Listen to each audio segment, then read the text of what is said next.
Hello everyone, welcome to humanities clarity. आज का हमारा टॉपिक है geography as a discipline which is chapter 1 of class 11th NCERT in the fundamentals of physical geography. इस chapter में हम पढ़ने वाले हैं कि ज्योग्राफी क्या है, हमें ज्योग्राफी को क्यों पढ़ना चाहिए और कैसे हमने एडेप्टेशन की है अकॉर्डिंग टू इट्स ज्योग्राफी। कौन कौन से कोर क्वेश्चंस हैं जो ज्योग्राफी सीख करती है एंड जो पैराडाइम्स कैसे शिफ्ट हुआ है from the determinism to the possibilism, जिन इन टर्म्स के बारे में आपको आगे पता चलेगा।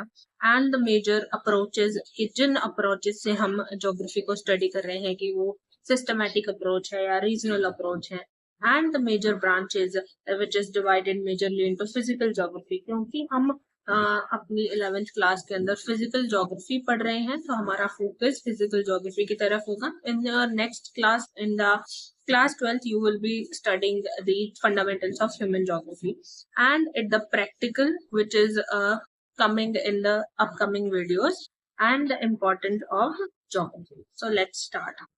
सबसे पहले हमें ज्योग्राफी को क्यों पढ़ना चाहिए? हमें ज्योग्राफी को एज अ साइंस रिगार्ड करना चाहिए क्योंकि ये हमें बताती है कैसे ह्यूमन की अपने एनवायरनमेंट के साथ एवोल्यूशन हुआ है, कैसे ह्यूमन अडेप्ट हुआ है according to its environment. Primitive era में without any resources, without any technology, human completely dependent था नेचुरल रिसोर्सेज, जो उसे अपने आसपास मिलता था उसको यूज करता था, अपना सर्वाइवल करता था और इसी को उन्होंने अपना मीन्स ऑफ सब्सिस्टेंस बनाया। सो मेजरली दो तरीके की सब्सिस्टेंस थे, या तो हंटिंग करके, शिकार करके वो अपना पेट भरता था, या फिर गैदरिंग करके कि जो भी फॉरेस्ट से रिसोर्सेज मिले उनको इकट्ठा करके, जैसे लकड़ियां मिली उससे घर बना लिया या फिर अपने लिए फायर का इंतजाम कर लिया और फ्रूट्स होगी, वेजिटेबल होगी, उन सबको गैदर कर लिया।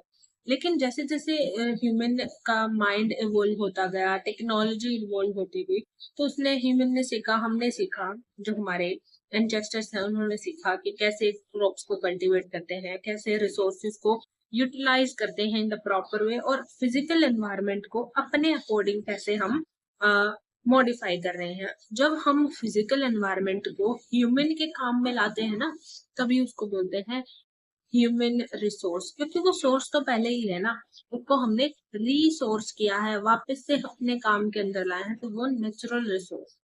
सो यहाँ से हमें क्या पता चलता है कि ज्योग्राफी का जो मेन आइडिया है वो ये समझना है कि कैसे ह्यूमन अपने एनवायरनमेंट के साथ क्या बोलते हैं उसको, अपने एनवायरनमेंट के साथ अडेप्ट किया है, ट्रांजिशन कैसे किया है उसने अपने सर्वाइवल से टू द रिसोर्स प्रोडक्शन। आज हम क्या कर रहे हैं, हम अपने एनवायरनमेंट को अपने अकॉर्डिंग मॉडिफाई कर रहे हैं, अपने अकॉर्डिंग अपनी नेसेसिटीज को पूरा कर रहे हैं, एनवायरनमेंट को यूज कर रहे हैं। सो द मेन क्वेश्चन जो अभी आ रहा है, व्हाट इज ज्योग्राफी? ज्योग्राफी को पढ़ने से पहले हमें उस ज्योग्राफी वर्ड का मतलब पता होना चाहिए। अगर साफ सीधे शब्दों में बोला जाए तो ज्योग्राफी का मतलब है डिस्क्रिप्शन ऑफ द अर्थ। अर्थ, अर्थ के ऊपर हमारे नेचुरल फीचर्स भी हैं, हमारी इंटीरियर ऑफ द अर्थ भी है, हमारे अर्थ पर हम ह्यूमंस भी हैं, इन सब की डिस्क्रिप्शन ही ज्योग्राफी कहलाती है। अब अगर हम इस वर्ड का ओरिजिन देखें तो ये ग्रीक शब्द है जो कि जियो प्लस ग्राफोस से बना हुआ है। जियो का मतलब है अर्थ एंड ग्राफोस का मतलब है डिस्क्रिप्शन, जो कि इसको बनाता है डिस्क्रिप्शन ऑफ द अर्थ। और जो ये वर्ड है ज्योग्राफी, ये सबसे पहले इरेटोस्थीन्स ने, एक ही इज अ ग्रीक स्कॉलर, इन्होंने कॉइन किया था और इन्होंने भी ज्योग्राफी को as abode of human beings बताया था। अब यहाँ पर अबोर्ड का मतलब क्या है? अबोर्ड का मतलब होता है घर, जहां पर हम रहते हैं। सो उन्होंने ज्योग्राफी को डिस्क्राइब किया था कि जो हमारी ज्योग्राफी है वो अर्थ की डिस्क्रिप्शन है। किस तरह की डिस्क्रिप्शन है? कि ह्यूमन का घर, जहां पर ह्यूमन रहते हैं, वो ज्योग्राफी। सो यहाँ पे हमें असेंशियल चीजें क्या याद रखनी है कि ज्योग्राफी जो टर्म है वो ग्रीक स्कॉलर ने इन्वेंट की है। दूसरा, अर्थ को क्या as a home of mankind बताया है, अर्थ को as a home of mankind बताया है, जहाँ पर ह्यूमन अडेप्ट कर कर अपने नेचुरल एनवायरनमेंट को मॉडिफाई कर कर रहते हैं। ठीक है। नाउ इस चैप्टर के अंदर सबसे मेजर कोर कॉन्सेप्ट है एरियल डिफरेंशिएशन। अब इस वर्ड की भी हम एटिमोलॉजी में जाते हैं कि एरियल डिफरेंशिएशन क्या होता है। एरियल का मतलब है एरिया, डिफरेंशिएशन का मतलब है डिफरेंट एस्पेक्ट्स। सो एरियल डिफरेंशिएशन के अंदर हम ये स्टडी करते हैं कि कैसे हमारा जो फिजिकल और हमारा जो कल्चरल फिनोमेना है वो कैसे अर्थ के ऊपर, हमारी अर्थ के ऊपर वेरी कर रहा है। फॉर एग्जाम्पल, डिफरेंट प्लेसेस पर अलग अलग सोइल मिलते हैं और अलग अलग क्लाइमेट मिलते हैं, और ये जो सोइल एंड क्लाइमेट है ये ही अलग अलग क्रॉप पैटर्न्स को इन्फ्लुएंस करते हैं। सो ये कोर एग्जाम्पल है एरियल डिफरेंशिएशन का। अनदर एग्जाम्पल देखते हैं, जैसे कि फार्मर क्रॉप्स को अपने लोकल सॉइल, अपनी क्लाइमेट, अपने मार्केट डिमांड के अकॉर्डिंग या टेक्नोलॉजी के according, technology to cultivate these crops, उनके अकॉर्डिंग सेलेक्ट करते हैं। यही एरियल डिफरेंशिएशन का मेन आइडिया बनता है कि कैसे डिफरेंट एरियाज पर उसके क्लाइमेट के अकॉर्डिंग, उसके नेचुरल रिसोर्सेज के अकॉर्डिंग डिफरेंशिएशन पैदा होती है। अब जो एरियल डिफरेंशिएशन है इसको सबसे पहले रिचर्ड हार्टस्टोन ने अपनी book nature of the geography के अंदर क्या किया था, प्रपाउंड किया था। उन्होंने डिस्क्राइब किया था कि ज्योग्राफी का मतलब है description and explanation of areal differentiation, कि क्या अर्थ सरफेस पर अलग अलग जो एरियाज के बीच में या फिर हम रीजन्स बोल सकते हैं उनके बीच में जो डिफरेंसेस है उनकी डिस्क्रिप्शन और कारण बताना क्यों ये अलग अलग डिफरेंशिएशन है ज्योग्राफी कहलाती है। अनदर ज्योग्राफर जो कि है हेटनर, इनका पूरा नाम है एल्फ्रेड हेटनर, और ये ज्योग्राफी को बताते हैं कि ये कोई भी फिनोमेना हो गया, चाहे फिजिकल फिनोमेना हो गया, ह्यूमन फिनोमेना हो गया, जियोलॉजिकल, हाइड्रोलॉजिकल, चाहे किसी भी तरह का फिनोमेना हो गया, उनके डिफरेंसेस को स्टडी करना ही ज्योग्राफी का काम है, जो कि अलग अलग पार्ट्स ऑफ अर्थ पर क्या बोलते हैं उसको, रिलेटेड है, अलग अलग पार्ट्स ऑफ द अर्थ के रिलेटेड। तो यहाँ पे की टेक अवे क्या है कि एरियल डिफरेंशिएशन का मतलब है कि कैसे रीजन टू रीजन डिफरेंसेस जो है हमारे, उनको बताना ही एरियल डिफरेंशिएशन है, और यही मेन आइडिया है ज्योग्राफी का। अब ज्योग्राफर इन्वेस्ट करते हैं कि क्यों ये जो वेरिएशन आ रहे हैं ये क्यों आ रहे हैं, यही मेन काम है ज्योग्राफी का, टू स्टडी करना। Nature and human interaction. अब main idea after the areal differentiation, geography दो तरीके के रिलेशनशिप को एक्सप्लेन करती है। फर्स्ट तो ये बताती है नेचुरलाइज्ड ह्यूमन, एंड दूसरा कॉन्सेप्ट आता है ह्यूमनाइज्ड नेचर। अब इसमें क्या है, नेचुरलाइज्ड ह्यूमन का मतलब है कि कैसे जो हमारा एनवायरमेंटल लिमिट्स हैं वो कैसे ह्यूमंस को कंप्लीटली क्या करती है, इन्फ्लुएंस करती है। कैसे, अगर माउंटेनियस एरिया है तो वहां पर हम ऐसी क्रॉप्स नहीं कल्टीवेट कर सकते जो कि जिनको लार्ज एक्सटेंसिव एरिया चाहिए, हमें वहां पर मेनली सबसिस्टेंस फार्मिंग ही दिखती है। तो ये एक नेचुरलाइज्ड ह्यूमन है, वहां पर ह्यूमन अडेप्ट करते हैं according to their natural environment. लेकिन जो सेकंड कॉन्सेप्ट है that is humanised nature. Humanised nature में क्या है कि ह्यूमंस जो है वो मॉडिफाइड कर देते हैं टेक्नोलॉजी को यूज करके, कि हमने माउंटेन्स पर रोड्स बना दिए जिससे कि ट्रांसपोर्टेशन इफेक्टिव हो गया, हमने सिटीज बना दी जिससे कि इकोनॉमी डेवलप होगी, हमने ऑर्कार्ड्स बना दिए जो कि अकॉर्डिंग टू द एनवायरनमेंट हमने उसको मॉडिफाई कर दिया। सो यहाँ पर हम ट्रांजिशन कर रहे हैं to the stage of necessity. Stage of necessity का मतलब है कि हमें जितनी जरूरत थी इन द प्रिमिटिव एरा हम उतना ही यूज करते थे, लेकिन जब हमने अपने इसको ह्यूमनाइज्ड नेचर बनाया तो हम स्टेज ऑफ फ्रीडम पर पहुंच गए। ये हमारी आजादी है कि हम अपने एनवायरनमेंट को किसी भी तरह से मॉडिफाइड कर सकते हैं। So there is a quote, you created night. यहाँ पर ह्यूमन कह रहा है एनवायरनमेंट को या फिर नेचर को कि आपने नाइट बनाए हैं, तो आई क्रिएटेड द लैम्प। उस नाइट को ओवरकम करने के लिए, नाइट को फेस करने के लिए मैंने लैम्प को क्रिएट किया। आपने जंगलों को बनाया तो मैंने उससे, उन जंगलों से फ्लावर बेड को बनाया। सो यहाँ पर स्टेज ऑफ नेसेसिटी से स्टेज ऑफ फ्रीडम को दिखाया गया है। सो यहाँ पर हमें इस पेज से क्या पता चल रहा है, इस कॉन्सेप्ट से क्या पता चल रहा है कि नेचर एंड ह्यूमन इंटीग्रेटेड है और नॉन स्टेटिक होल है। नॉन स्टेटिक होल का मतलब है ये इनका जो रिलेशनशिप है नेचर एंड ह्यूमन का वो इवॉल्व होता रहता है। टेक्नोलॉजी जो है, जितने भी एनवायरमेंटल कंस्ट्रेंट नेचर ने दिए हैं उनको कम करता है। टेक्नोलॉजी की हेल्प से हम अपने पोटेंशियल को अनलॉक कर रहे हैं। सो ये मेन फोकस है ज्योग्राफी का, नेचर एंड ह्यूमन की इंटरेक्शन को बताना। नाउ अब आते हैं 3 कोर क्वेश्चंस ऑफ ज्योग्राफी की। ज्योग्राफी के 3 मेजर क्वेश्चंस क्या। सबसे पहले तो है व्हाट का मतलब क्या है कि geography seeks to describe and identify the spatial patterns.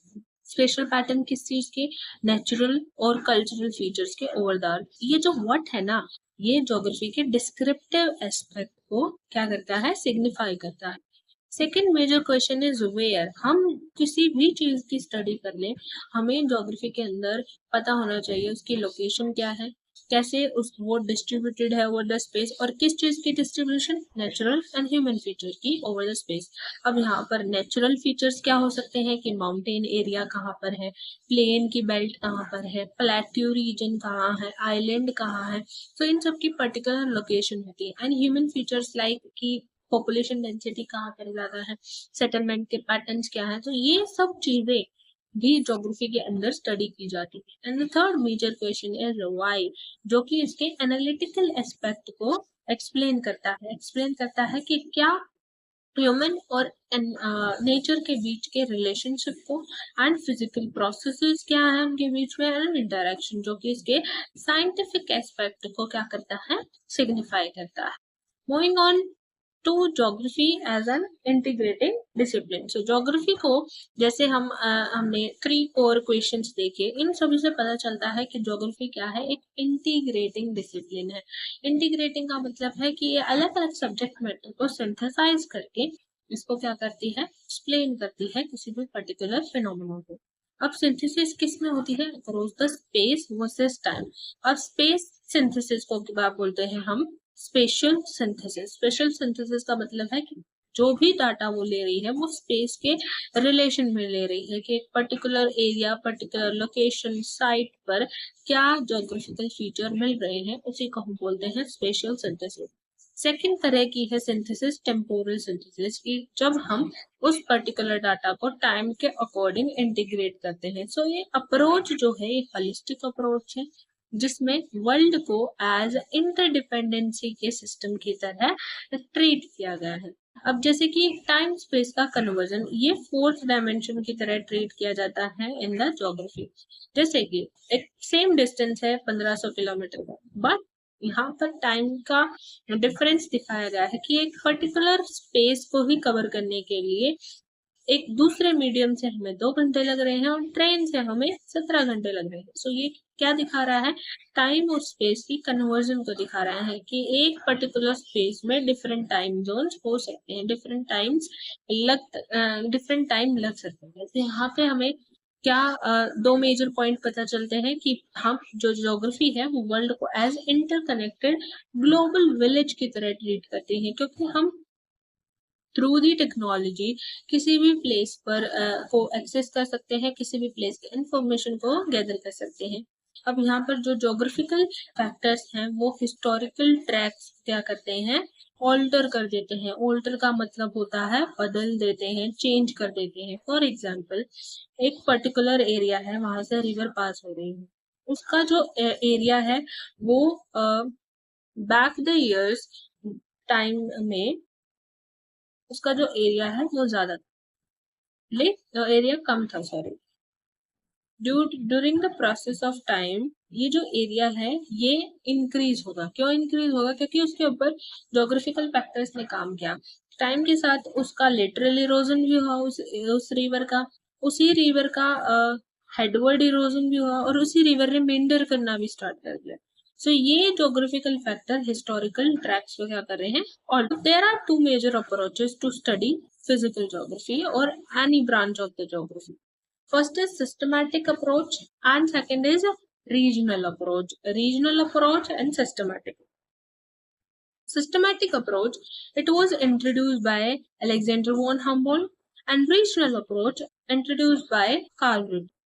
Now these two geographers are the father of modern geography, regarded as father of modern geography, because they divided the geography, or they they invented a different perspective to study geography. So Alexander von Humboldt states that systematic approach के अंदर हम किसी भी एक single phenomena को global level पर study करते हैं। क्यों करते हैं? क्योंकि हमें उस फिनोमेना के स्पेशल पैटर्न्स को आइडेंटिफाई करना है। फॉर एग्जाम्पल, यहाँ पर एग्जाम्पल दिया हुआ है कि नेचुरल वेजिटेशन के टाइप्स को हम वर्ल्ड वाइड क्या कर रहे हैं, क्लासिफाई कर रहे हैं। हमने एक पर्टिकुलर फिनोमेना को पकड़ा, वेजिटेशन। अब वो वेजिटेशन डिफरेंट एरियाज पर कैसे वेरी कर रही है उसको स्टडी कर रहे हैं। अनदर एग्जाम्पल हम यहाँ पर ले सकते हैं क्लाइमेट का, कि डिफरेंट क्लाइमेटिक जोन पर कैसे डिफरेंट क्रॉपिंग पैटर्न है। दूसरी अप्रोच है रीजनल अप्रोच, जिसमें हम रीजन टू रीजन स्टडी करते हैं, यूनिटी एंड डाइवर्सिटी पर फोकस करते हैं एक डिफाइंड टेरिटोरियल स्पेस के अंदर। तो यहाँ पर की टेक अवेज क्या है कि हम्बोल्ट एंड रूसवेल कंटेम्पररी थे एक दूसरे के। 19th सेंचुरी के German geographer regarded as father of modern geography. यहाँ पर सिस्टमैटिक जो ज्योग्राफी है वो ग्लोबल पैटर्न पर काम करती है। रीजनल अप्रोच जो है वो टेरिटोरियल स्टडी करती है, टेरिटरी के बेस पर स्टडी करती है। सो यहाँ तक अब आते हैं ब्रांचेस पर। ब्रांचेस सिस्टमैटिक ब्रांचेस में फिजिकल एंड बायोजियोग्राफिकल ब्रांचेस हो सकते हैं। फिजिकल के पार्ट्स ये सारे हैं। सबसे पहले है जियोमॉर्फोलॉजी, जिसमें लैंडफॉर्म की स्टडी होती है, उनके एवोल्यूशन की, उनके प्रोसेस की, जो कि शेप करते हैं ह्यूमन के यूज है। जो रिलीफ है वो शेप करती है ह्यूमन कैसे उसको यूज कर रहे हैं। सेकेंड ब्रांच इज क्लाइमेटोलॉजी, जिसमें एटमॉस्फेयर के स्ट्रक्चर, उसके वेदर, उसकी टेम्परेचर एंड रेन के बारे में सारी स्टडी होती है, जो कि कंट्रोल करते हैं हाउसिंग एंड फूड को।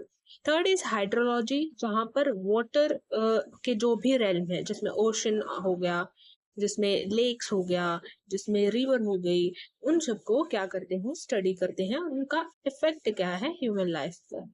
देन सॉइल ज्योग्राफी, जिसके अंदर सॉइल फॉर्मेशन, उसके प्रोसेस, टाइप एंड यूज के बारे में पढ़ते हैं।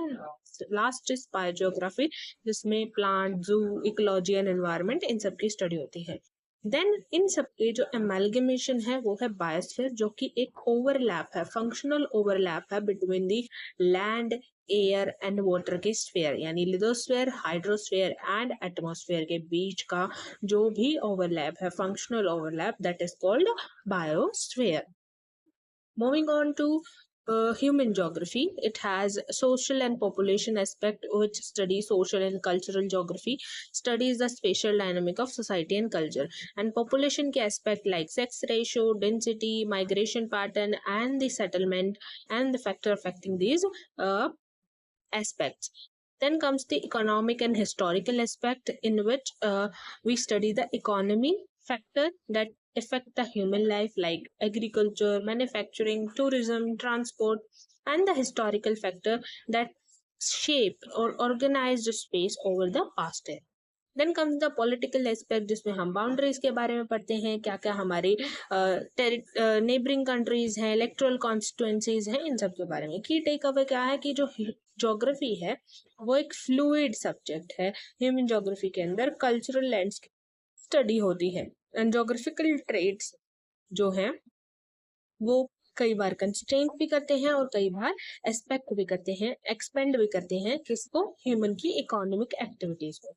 Moving on to regional approaches, ये हमने सारी पीछे सिस्टमैटिक अप्रोचेस पढ़ी, इसमें फिजिकल, ह्यूमन ज्योग्राफी है। अब है रीजनल ब्रांचेस। रीजनल ब्रांचेस के अंदर रीजनल स्टडीज आ जाएगा, जिसमें हम मैक्रो, मेसो, माइक्रो एरियाज की क्या करते हैं, स्टडी करते हैं। रीजनल प्लानिंग आ जाएगा, जिसमें हम हायरार्की में प्लानिंग करते हैं। रीजनल डेवलपमेंट एंड एनालिसिस भी रीजनल अप्रोच है, जिसके अंदर हम based on different regions study करते हैं। मॉडर्न मेथड्स में cartography, GIS, remote sensing, GPS, and the key takeaway is that geography एक फ्लूइड सब्जेक्ट है जो कि इंटीग्रेट होती है विद एंड जियो इन्फॉर्मेटिक्स से क्या होता है कि हमें इमीडिएट और real time spatial data analysis करने का अपॉर्चुनिटी मिलती है। Then comes the physical geography, क्योंकि हम फोकस कर रहे हैं फिजिकल ज्योग्राफी पर, तो इसके अंदर हम स्टडी करेंगे जो हमारे मेन अर्थ के रेल्म्स है, lithosphere, atmosphere, hydrosphere and the biosphere. और ये जो रिलीफ फीचर हैं